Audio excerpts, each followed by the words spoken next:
ही आमची लाल कोंबडी बघा. पिल्ल्यासनी सांभाळून अंडी घालून परत कुडूक होऊन रवणीवर बसले. मी बघूया चला आपण ती किती पिल्ली काढल्यात. 4 पिल्ली काढल्यात आणि अजून चालू आहेत. चोचीतेन मारल्यात, चालू आहेत अजून पिल्ली काढायला. बघा कोंबड्यांची प्रोसेस किती फास्ट असते.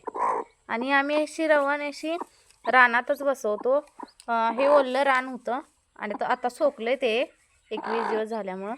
कारण की यात अंड्यांना मिळणारे असं पाणी जे अंड्यासनी हवं असतं पिल्लांना ते या रानातून मिळतं. म्हणून शक्यतो रवण ही अशी रानातच म्हणजे असे गवतातच बसवलेली चांगली असते आणि चांगली पिल्ली काढते कोंबडी.